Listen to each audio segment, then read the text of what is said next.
Joining us on the Heister Automotive Group hotline, Field of 68, he is Terrence Oglesby, an ACC legend, a Clemson legend. An actual, true ACC legend. Yes, for real. All right, so Terrence, I texted you, and I'm like, hey, man, come on, et cetera, et cetera.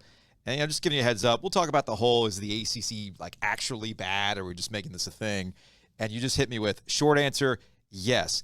That doesn't make for a very good radio segment, though, Terrence. So we gotta expand on that, man. Yeah, you guys aren't in for the short answers. No. We gotta stretch. We gotta stretch this out. We gotta stretch it out. Come on now. No, and I saw a couple of things too. Jeff Cable came out and said, the ACC isn't, the network isn't helping you out, this, that, and the other. Guys, there were two teams in the ACC that had one win or less through the first 10 games of the season. Mm-hmm. That's not the media.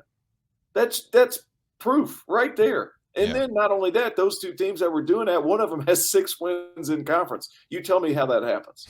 And then you have a Louisville team who really is about as poorly made up a team as you can make a team. Yeah. And they come and beat Clemson when Clemson cannot afford to lose. They're very much on the bubble. Guys, the league's not very good. Okay, North Carolina has been disappointing. Duke is young and trying to figure it out under John Shire. So your flagship programs are in reform, basically. So there's a lot going on. Who else is carrying a weight? Now, Pitt is carrying their weight. And I would say that Capel's, coach of the year. But it's a matter of, guys, the proof's in the pudding. The script of, the media is doing us dirty is getting a little old. It's been running for a long time now. Terrence Oglesby joining us here on the OG, Field of 68. Check him out on YouTube, podcasts, all that fun stuff. All right. I don't disagree with your overall statements, and Gilio and I get into these conversations all the time. Okay. What? Well, it's interesting that the first thing you point out was the bad teams, right? Yeah. Because one thing that I'm not an ACC apologist, I promise. But the one thing I've never understood, and this isn't you, okay, so please don't take this personally. No. When we talk about SEC football, do we ever talk about Vanderbilt? Yeah. Nah. Do we ever talk about the teams who aren't good? No. But by the same standard, when an SEC team wins a national championship in football, it's the SEC is really good because Georgia won the national championship, because Alabama won the national. We never talk about the bad teams. Sure. But for some reason, our instinct, and you're just an example of this, is let's talk about the bad teams when it comes to ACC basketball. And it's hard when Duke and Carolina aren't in the top 5, in the top 10. It is hard to sit there and say, well, judge us for the good teams. I get that part of it. To counter that. I agree with what you're saying. The SEC is a sham too, outside of Alabama and a couple of good teams. But let's not ignore that fact. But to counter your point, there's more games in basketball. Sure. And we have more data. More opportunities for those bad teams to win games against the middle of the pack. And the problem is when you're trying to get 7, 8, 9 teams in the tournament, like we've become accustomed to the ACC doing, those bad teams have to be good losses. Yeah. That's the problem. It's definitely unusual to look at the bottom of the league and where they are. That is definitely unusual this year. There's no doubt about that. But that's the problem. The problem is those teams are now those bad teams are now beating the because good. Florida State's not that bad there. I mean, they're athletic as all get out. And that's the thing. And that's the thing. Terrence Oglesby's joining us here on the OG alongside Joe Gilio. I'm Joe Ovius. So I'm not disagreeing with the overall premise, but there's a couple more larger philosophical issues that I've been trying to pound the table when it comes to college basketball in general. All right. What do you like? Who's the monster? Yeah. Who's the monster?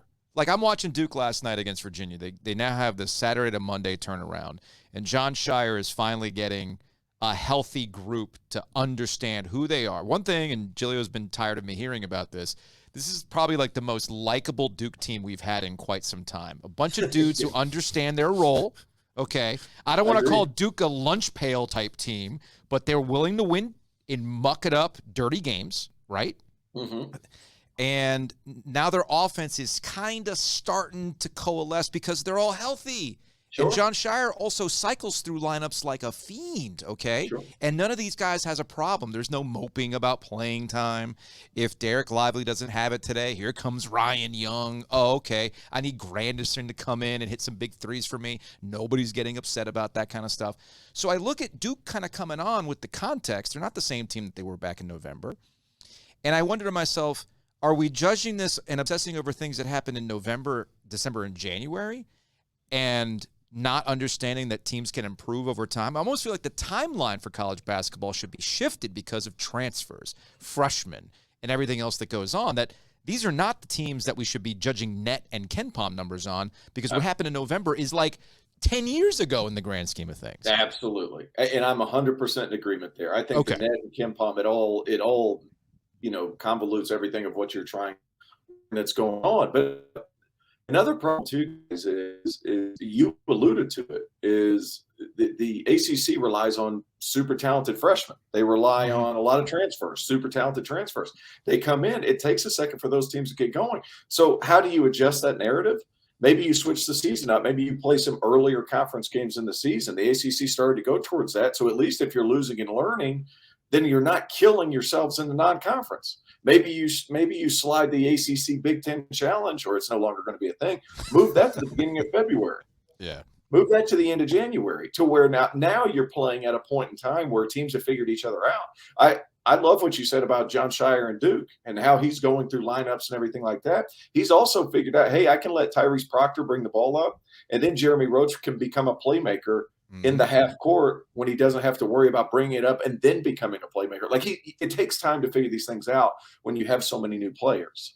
I think that's a massive part of this. The problem is these are the metrics. These are the ones, because there's 360 something odd teams in the NCAA, you have to use some type of metric to quantify what is happening, because there's just so many teams. And then on top of that, they're not taking into context that, hey, Baba Miller was suspended. That guy's really good.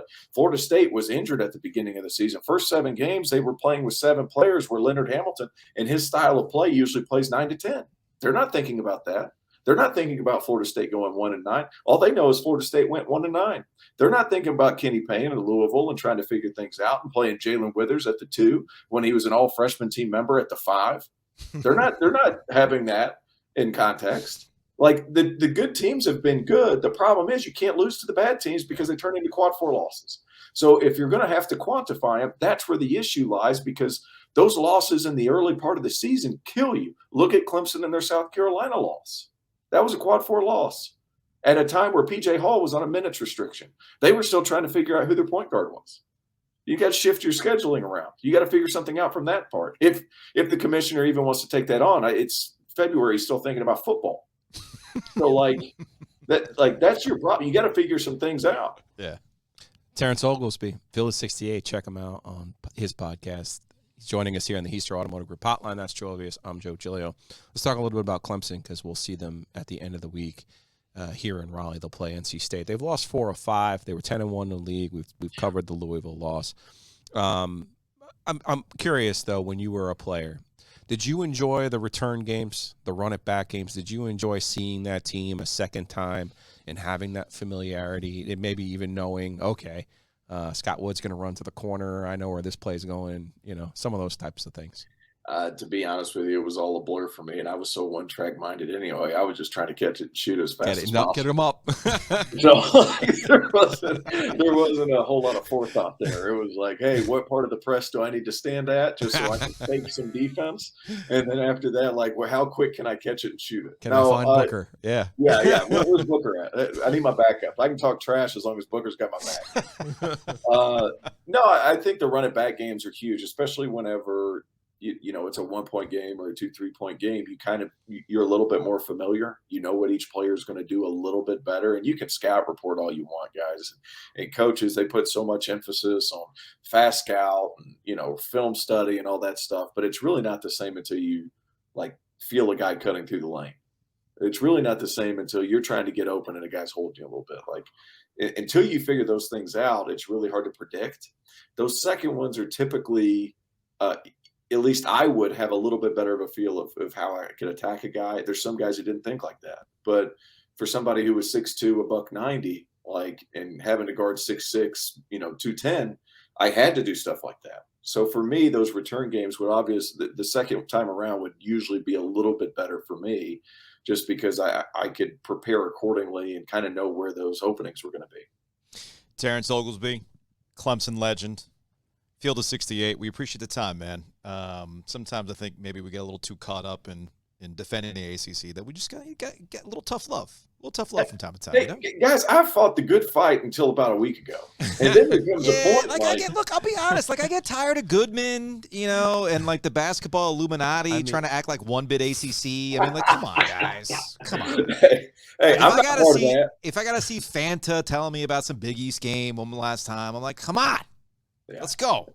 Hey, I'm fighting a good fight, man. I fought it all year, but there came a point where it's like, hey, Louisville's won 3 games. You can't go and lose a game at Louisville and expect to get in the tournament. That's tough. Just can't happen. That's the problem. Coaches are going to complain and all that stuff. Guys, you got to win games. Yeah. It's not anybody else's fault. You got to win games. You got to protect your schedule a little bit, and then have people complain about strength of schedule later. But win games in the non-conference. Terrence, we appreciate it, man. Hey, thank you.